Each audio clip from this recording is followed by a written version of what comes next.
all the time. We are family. Outstanding effort again. We're busting ours to kick yours. That's big time. Minus 15. Respect all, fear none. Oh, did he belt that one? Intensity is not a perfume. It was a no-doubter. 5, 4, 3, 2, 1.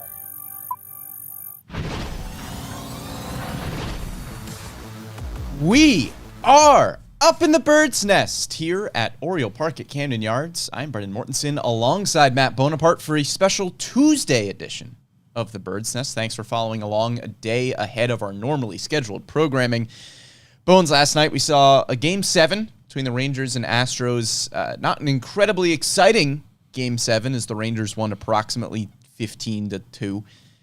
Are you in the camp of course, is the Orioles lost to the Rangers in the ALDS? I know you're going to ask. Are you in the camp of you would rather see the team that you lost to make it At least to you the lost World to the Series, champ? make it to the championship? Right, in that least you sort of lost to the boat. champ. Or would you rather see the Rangers get swept in the ALCS because they beat us and they stink? I think I'd rather know that the guys who beat us at least won the whole thing. They were at least the best team in the league. We didn't lose to a team that lost to another team. So I'll take the Rangers winning the World Series. Yeah, I think I'm with you. I think I'm in the camp of at least they were the buzzsaw. Yeah. Like the 2014 Royals when the Orioles had an excellent season there. You lost to Kansas City and you went, okay, they're the best team in baseball. Exactly. And it seems like the Rangers, I mean, we'll see who comes out of the National League. Got another Game 7 between the Diamondbacks and the Phillies, but the Rangers look like a buzzsaw right now. They look really like a hard good. team to beat. They're a good team. Yeah. We know that just as well as anybody. Adolis Garcia, the first player in history. That's it. That's it. You ending that right there? That's it. I was waiting for a stat. Nope. All right. Just the That's first not one. true, actually. Just the first one. Incorrect. He's really good. Well, we had some Gold Glove finalists announced here for the Orioles. We're going to be talking about whether or not they could be taking home those awards. 3 finalists announced for the O's. They were announced last week just after our show ended because that's what always happens. The winners will be announced in a few weeks, Sunday, November 5th. 3 finalists per traditional position. And then last year they added in the utility position for players like Chris Taylor who play, 5-6 different positions on the diamond, wanted a way to recognize those guys. So it is finalists for all 9 positions plus a utility player. The voting is 75% managers and up to 6 coaches from each team that vote for a pool of players in their league, excluding their own team. That makes up 3/4 of the vote. And then it's a quarter the Sabre Defensive Index, which we can talk about a little bit. The Sabre Defensive Index just says that it combines defensive stats derived from batted ball location and play-by-play accounts, and it includes, metrics from StatCast and Stats Solutions, a bunch of different places. Going to talk about it when we talk about Gunnar Henderson potentially getting snubbed here, but kind of odd that it makes up 25% of the vote and we're not entirely sure what goes into it. It feels like WAR a little bit. Like WAR is kind of the uniform way to measure players at this point and compare players in baseball. It's used in a lot of awards voting. I know personally it's one of the biggest ways in which I evaluate a player. And the calculations for it are a little bit all over the place. But to have something like the Sabre Defensive Index that literally makes up 25% of the vote, you can discuss how much of, MVP voting has to do with WAR, whatever. We know that 25% of what goes into Gold Glove voting is this Sabre Defensive Index, and I don't really know what it is. It's just some conglomeration of stuff. That's a lot of baseball advanced stats. It's a conglomeration of stuff. I mean, when you get to defensive metrics, I feel like it gets a lot more muddy than player value stuff. It's just sometimes harder to understand. There are a lot of stats that do similar things, like range factor, part from Fielding Bible. There are so many different statistics to evaluate a defender, but I don't know if that any of them are, perfect. Yeah. So when you look at the Sabre defensive index, I feel like they're trying to combine a few of them and just give a player an overall grade on how they are. But like you said, like it's a little muddy, and it doesn't make total sense to somebody who maybe doesn't work for Sabre. Right. So yeah, I mean it's a little confusing, but that's defensive metrics for you. Yeah, I'm gonna have some qualms with it in a minute, and you'll see why. Let's start with Gunnar Henderson, because when these finalists were announced, there were a lot of Orioles fans surprised, and I think rightfully so, that Gunnar Henderson was not named a finalist at any position for the Gold Glove. I think if you watched a majority of Orioles games this year, or even if you just kind of were out somewhere and saw an Orioles game on TV, you probably saw Gunnar Henderson make an incredible defensive play. He seemed to do it day in and day out. And I think the eye test would tell you that Gunnar Henderson was one of the best defenders on this team, and it seemed like he was one of the better defenders in the American League when you saw the other team on the field as well. Henderson this year gets 84 games at third base, 83 games at shortstop, and he has the 7th best defensive WAR in the American League, according to Baseball Reference. When you were looking at the Gold Glove categories themselves, Gunnar Henderson was up for 2 potential positions that he could have gotten. First one being third base, because among the 2 positions that he played, third base and shortstop, he logged the most innings at third, so he would have been eligible for the third baseman Gold Glove, not the shortstop. And the utility position is the other position that Henderson could have been up for.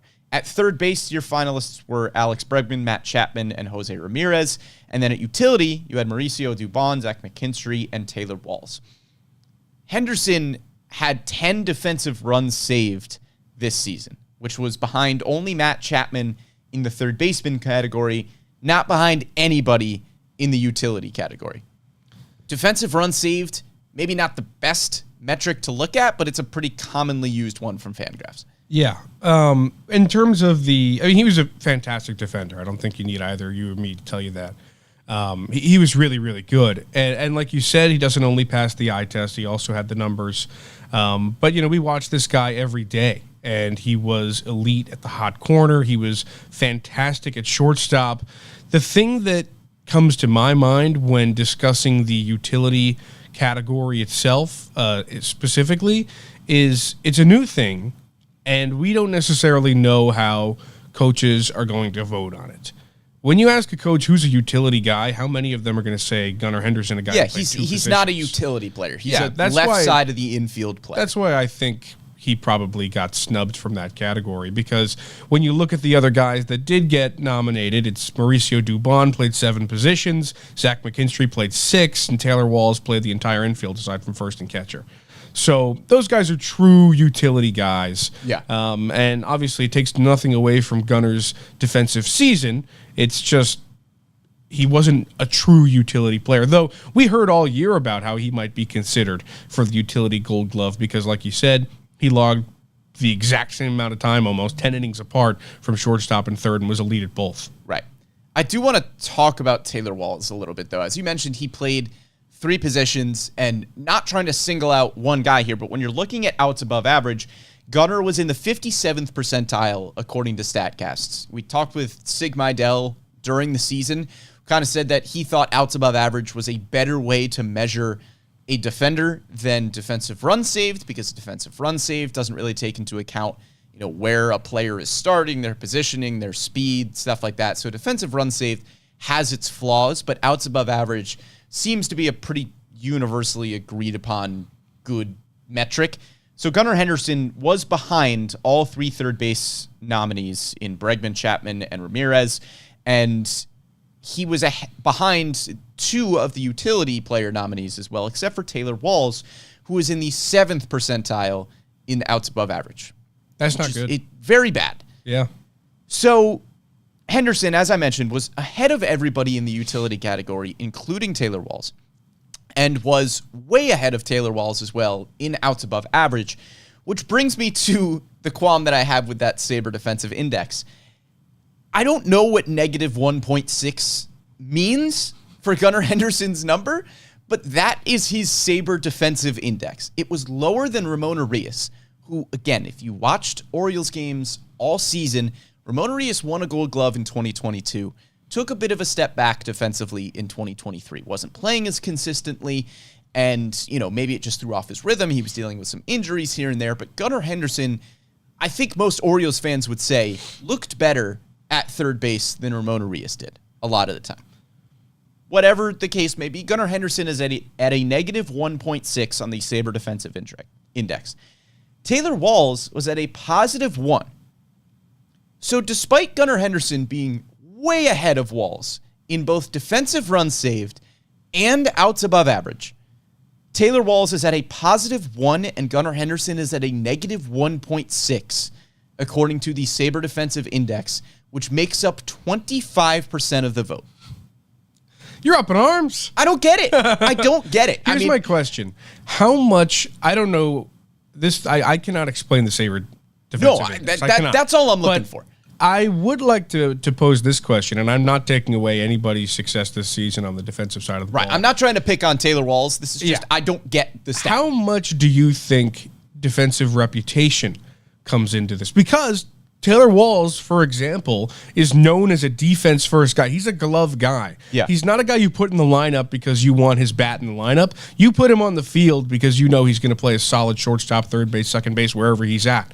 So and that comes to Ramon Urias as well, who is not a bad defender by any means, but just like you said, I think all Baltimore fans would agree that Gunnar just had the better year defensively. But like you said as well, Urias won that Gold Glove, so that's in people's minds. How much do you think that reputation might play into this? Because I feel like it might play a bigger role than we think. I mean, it's a good bit.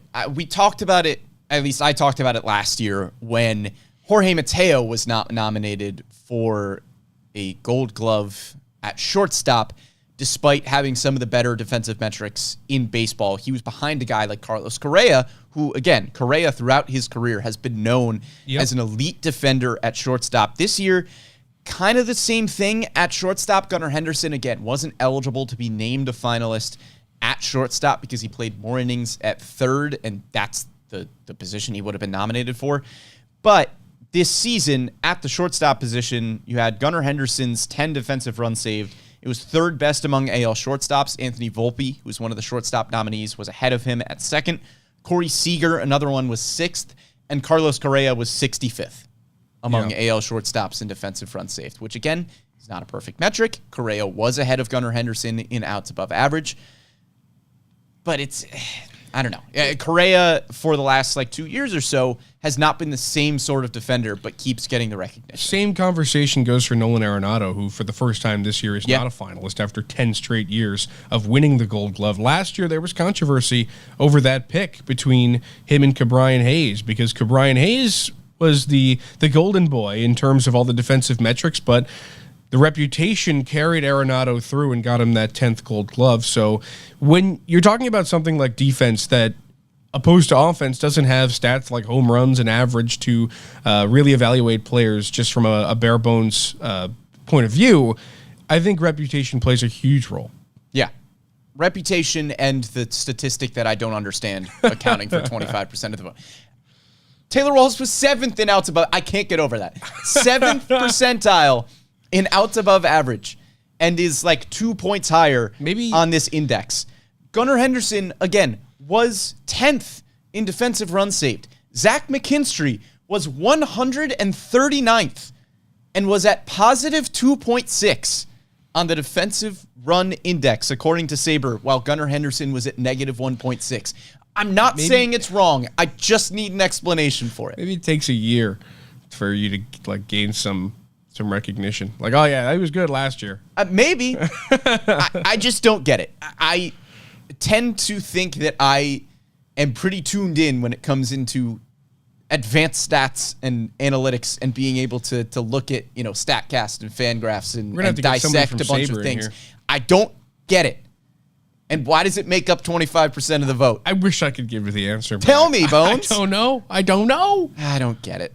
Well, anyway, we do have 3 finalists to talk about, despite Gunnar Henderson maybe getting snubbed. I do think it was close. I think he probably would have been. I think he should have been maybe the finalist. third nominee for utility or maybe third nominee for third base. He'll be there eventually. He's an elite defender at third base or shortstop, and he will be recognized. Orioles fans recognize Gunnar Henderson for the quality of defender that he is. Let's talk about the finalists that the Orioles do have, because they have 3 of them for the first time since 2014, which is very exciting stuff. We'll start with catcher. The finalists are Jonah Heim, shakes fist because Jonah Heim and Adley Rutschman are just going head-to-head on every award here. Days. Yeah, we've made them rivals. Jonah Heim, Alejandro Kirk, and Adley Rutschman are the finalists at the catcher position for the Gold Glove. Alejandro Kirk first in the Sabre Defensive Index. Heim was second. Adley was 7th. Alejandro Kirk also a ridiculous 17 defensive runs saved this year, according to Fangraphs. Heim with 6 and Adley with 2. Jonah Heim and Alejandro Kirk are really good defenders. They are very good at specific things. Adley Rutschman is kind of good at everything. Yes, Kirk, nothing gets by that guy. 99th percentile in blocking. They call him the meatball for a reason, okay? Nothing gets by that guy. We love him. And then Heim... 99th percentile in blocking, Yeah. according to StatCast. Heim, 97th in framing. Yep. He's pretty darn good at that. Now, the thing I don't understand about his MLB Savant page is... Yeah, let's get further into how we don't understand analytics. But here's the thing. His arm strength is not rated well. I believe it's 45th percentile. It is. But it's like the stat that is like value in holding runners at first base. He's fantastic at it. He'll backpick you. Like that's what I was thinking is that's the only thing that could be playing into it. Yeah. Or it's that guys just don't want to run on the guy. No. And maybe his arm value is rated so low because he didn't get so many chances to utilize it. But I don't have stats to back that up, so I can't really make that claim. But Here's a take that I have. Couldn't tell you I'm about just it. putting it out there. Yeah. Just think about it. But Heim, what I can say is he's an elite framer. Yeah. Guy steals strikes like nobody's freaking business. Yeah. And nowadays, I'd say in the last, 6-7 years, that's become huge. Yeah. You know, the names that we used to see there were like Russell Martin, Martin Maldonado, Jose Trevino. Those guys were the framers who were stealing strikes. And before it was a really Pitch big framers. thing. We don't know about their ability to frame you for crimes. Or pictures. Or I don't know pictures. if they're good at that either. Yeah, I don't know. But My they brain can get a went to- strike that's a ball and put it right into the strike zone. Yeah. So Alejandro Kirk not as good as Jonah Heim when it comes to pitch framing, but nothing gets by Alejandro Kirk. So they're both elite when it comes to those two things, which Adley Rutschman is not as elite as them, but he's well-rounded. He is. I liked the visual aid there as well. This is why you need to follow along with us live on YouTube and Facebook to get this video and not just on Spotify, because you wouldn't have seen Bones give a perfectly well-rounded He is hand well-rounded. gesture so that we understood that Adley Rutschman was, in fact, well-rounded. But as you mentioned, Jonah Heim, just in the 45th percentile in blocking, despite being in the 97th percentile in framing, so really good at one thing. Alejandro Kirk, as you mentioned again, 99th percentile in blocking. He is in the 79th percentile in pitch framing, which is still pretty good. Still good. Not as good throwing you out, though. Just in the 37th percentile in caught stealings and the 36th percentile in pop time. So he's going to call a good game. He's going to block everything under the sun, but he might not throw you out. Adley Rutschman, on the other hand, is in the 85th percentile in blocking, so second among that group behind Alejandro Kirk. 65th percentile in caught stealing, which is, again, second among that group behind Jonah Heim. 84th percentile in framing, second among that group. And he is in the 81st percentile in pop time, which is the best among that group. We know Adley Rutschman is a very athletic catcher.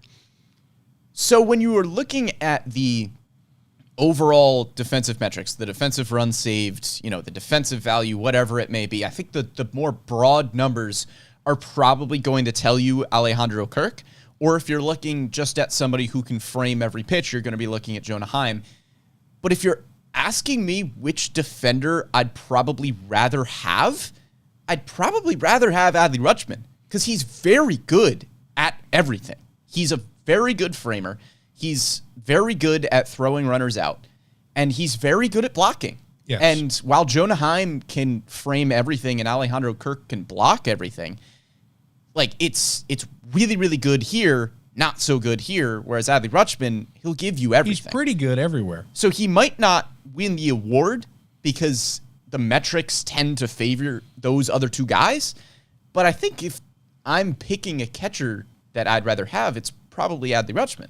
Now, here's the other thing I want to bring up, and I know that this isn't going to count towards the actual vote in the end. Yeah. But when you think of what a manager is going to choose and how these guys got nominated, all we hear about all the time is about how good Adley is at managing the pitching staff. Sure. And if you're thinking about which catcher you want behind the back or behind home plate, I think a lot of guys are picking Adley largely because of that fact. Yeah. I mean, he has an incredible relationship with anybody that takes the mound for the Orioles, and one that I think a lot of managers around the league would like to claim that their catcher has with their pitching staff. So again, while that won't count, I think that that might have been something that helped get him into that finalist round, because when you look at the metrics and everything, he is not third. No. He's not fourth. He's seventh. Yeah. I believe in some of those things. Yeah, and to that point, I have griped enough about the Sabre defensive index here for you to probably remember that it accounts for 25% of the vote, and Adley is seventh among American League catchers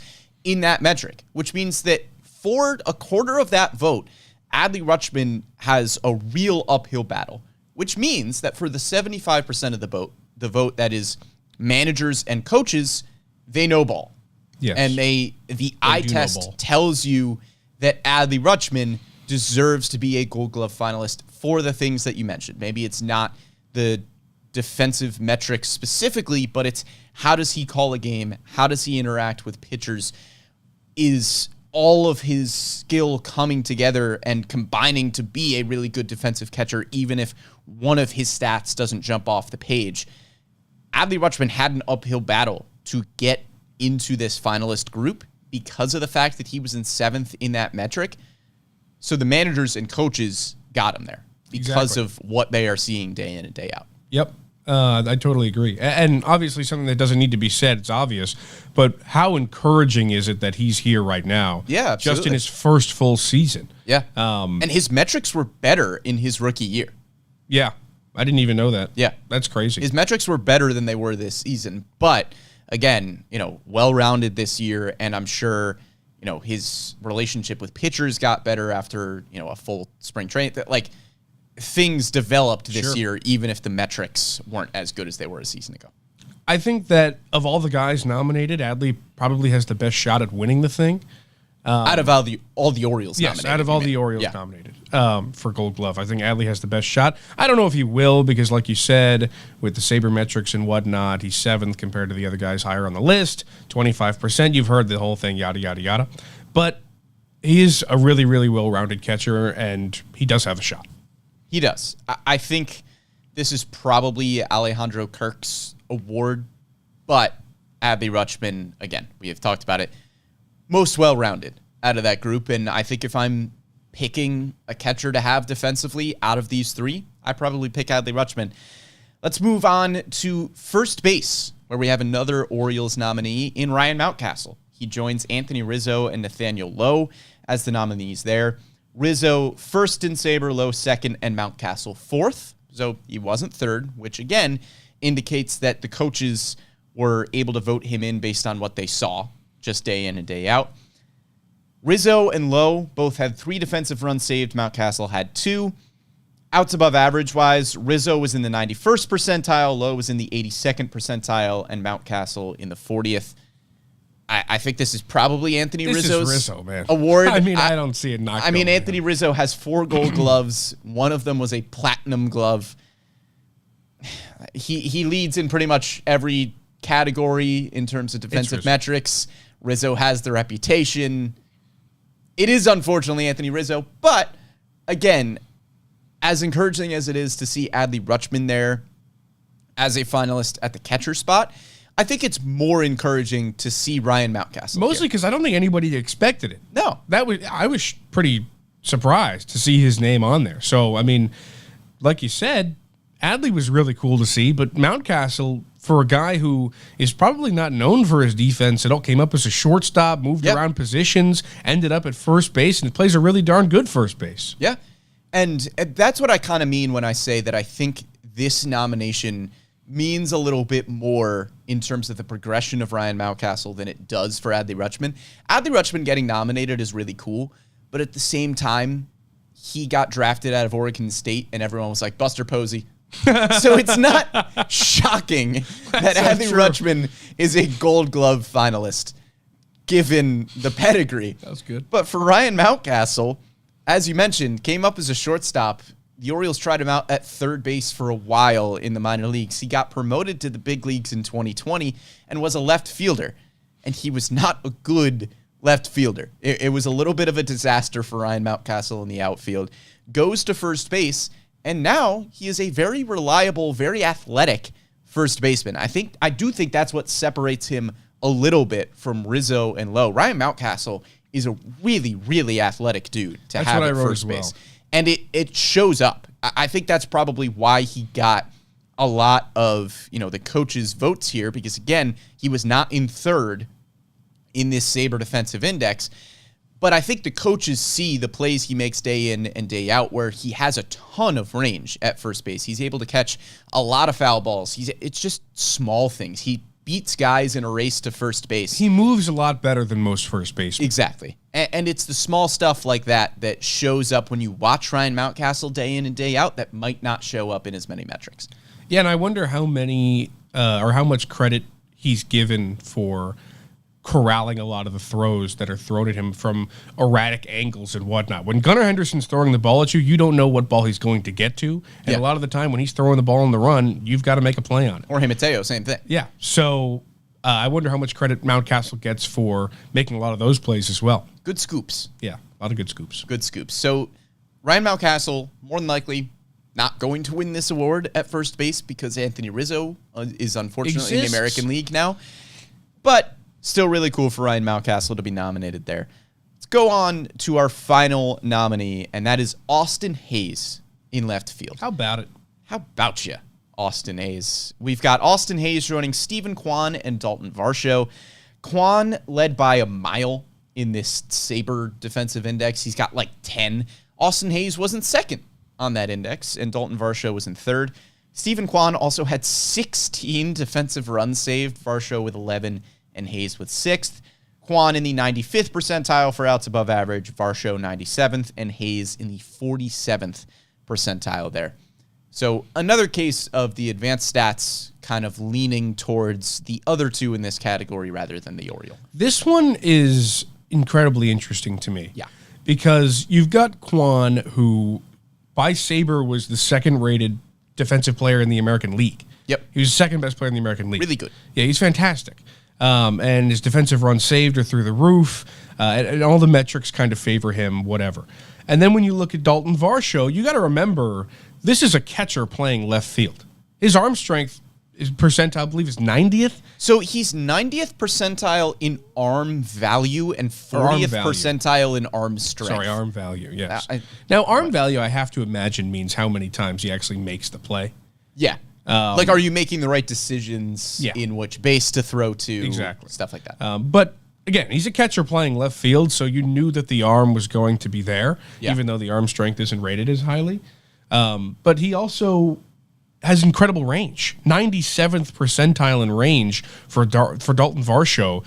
He's fantastic. Yeah. So you have both those guys who seem like they're so high and mighty in terms of their defensive metrics. But then let's look at Austin Hays. This guy's playing center field in left field. Yes. It's the only place in baseball in which he has to play center field in left field because of the wall that's 20 feet farther behind him than it used to be. So I wonder if they take that into consideration and the fact that he's playing a much more difficult position in Baltimore than anywhere else. Yeah, they absolutely should. I mean, Austin Hays is in the 47th percentile in outs above average, which seems crazy because there have been multiple Austin Hayes catches this year where he's just not on screen, and then there he is. That's what I was going to say as well. Yeah. He's got the big play going for him. Yeah. I don't think there are many guys who had more flashy plays than Austin Hayes this year. No, and Austin Hayes also has a bazooka. He's in the 91st percentile in arm value, 83rd percentile in arm strength. How many times have you seen Austin Hays cut down a runner at second base who's trying to stretch a single into a double, and then Austin Hays just doesn't? I mean, how many times have you seen a runner not tag from third base on a relatively deep fly ball hit to left field because Austin Hays is there? Austin Hays has been an incredible defender all season long. Again, the defensive metrics are probably going to point to Steven Kwan winning this award, but Steven Kwan and Dalton Varsho do not have to play at Camden Yards for 81 games a year. And Austin Hays, as you mentioned, is a center fielder. He is playing left field because Cedric Mullins is also an elite defensive center fielder. Yes. And you just needed another one in left field. I look at how the Orioles treat left field defensively. I can't remember the last time. I think Heston Kjerstad might have done it a time or two. But very seldom do the Orioles put a traditional corner outfielder in left field when they are home. I think Heston Kjerstad is really the only player who has done it. But other than that, you're looking at Aaron Hicks, you're looking at Austin Hays, you're looking at Ryan McKenna, Colton Cowser could play some left field as well. Those four guys are going to patrol left field, did patrol left field this season, because it is center. Yes. As you mentioned. Steven Kwan and Dalton Varsho don't have to deal with that. No. And I wonder, because obviously just through that, in that conversation, it's evident that he adds more value in left field to the Orioles than either of those guys do to their team. Just from the fact that he's playing center field. It's a way more difficult position to play when you have an extra 20 feet behind you that you didn't have to worry about before. So again, I wonder if that gets considered, but it definitely should. And if it does, I think this is a lot closer than the numbers suggest. Yeah, Austin Hays, as you mentioned, I think that's a great point. Austin Hays is more valuable in left field to the Baltimore Orioles than Steven Kwan is to the Guardians and Dalton Varsho is to the Blue Jays. I don't care what the numbers say. He just is. Mm-hmm. Because those two guys do not have to contend with what Austin Hays has to contend with. I think Steven Kwan probably still brings home this award at the end of the day, but Austin Hays, we know the kind of value that he brings to the Orioles. He is like the Orioles Gold Glover. And I'm glad he got recognition. Yeah. Because he did play fantastic defense this year, and he deserves it. So, Bones, are you predicting that the Orioles bring home any of these Gold Gloves? I think the best chance they have is Adley, but I don't think he wins it. So probably not, but maybe one. Yeah, I agree. I think Adley probably has the best chance because his advanced numbers are the most well-rounded out of the group that he is in. But Alejandro Kirk, I mean, the numbers are ridiculous. I think it's probably Kirk, Rizzo, Kwan at these three spots. Yeah, I agree. I don't think. Yeah, I mean, just due to the fact that we know that Saber plays a huge 25%, as we've mentioned a billion times. Yeah, I'm going to keep mentioning it until somebody explains it. I think you're right. It's probably going to be Kwan, Kirk, Rizzo. Yeah. I think there was maybe a discussion here about Cedric Mullins maybe getting a nod in center field. Mullins was injured a lot of the season. That's what I was going to say. Doesn't have the arm strength either. As much as I love Cedric Mullins and he is incredible in center field, his outs above average is in the 91st percentile this year, but his arm value is in the 17th. That's always the case with Cedric Mullins. He's going to get to every ball in center. He just probably isn't going to throw a ton of guys out at home. His arm strength has gotten better, too. His arm strength is in the 54th percentile in baseball, which is an improvement over what it has been over the past few seasons. But, you know what Cedric Mullins is. He's going to get to every ball. He's just not going to throw everybody out. Yeah. Here's something I want to spring on you. Oh, boy. They started Team Gold Glove last year. Do you think that the O's have a shot at that? I do. I think so, too. 3 finalists? I do think Makes me feel pretty good. Yeah. I feel like there isn't a huge defensive hole anywhere on this team. No.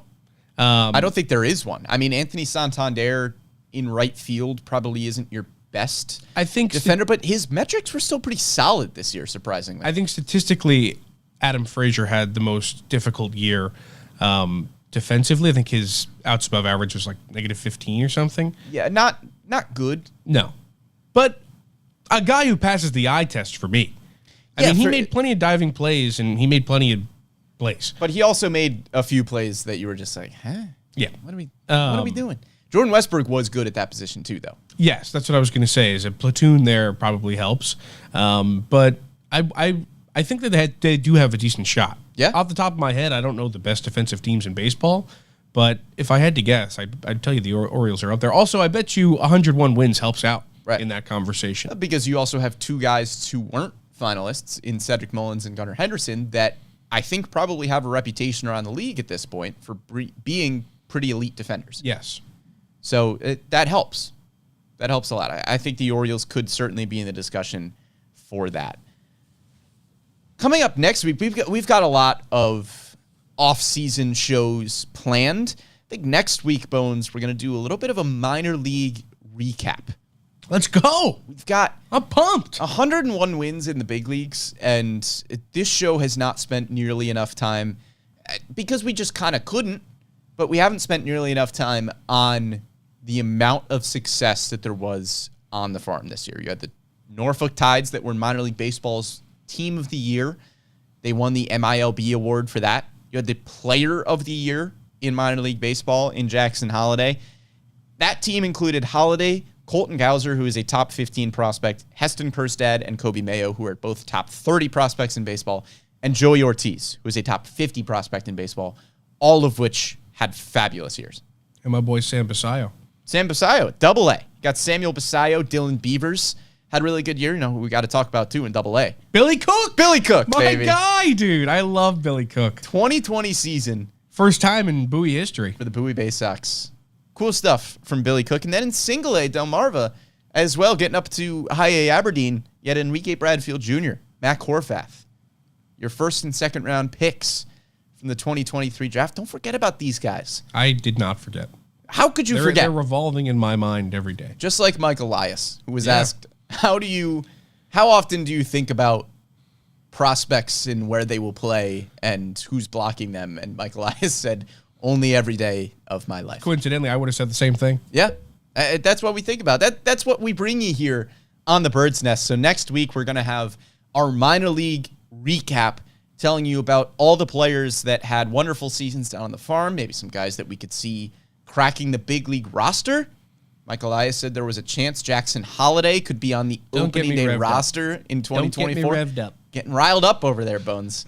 Got a lot of fun players to talk about next week, so make sure you tune in to the Bird's Nest.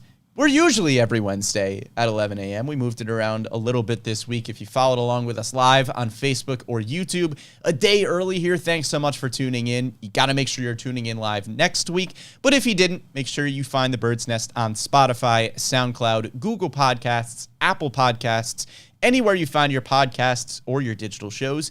You can find the Bird's Nest. Big thank you to Amy Jennings behind the scenes for producing this one. For Matt Bonaparte, I'm Brendan Mortensen. We'll catch you next time.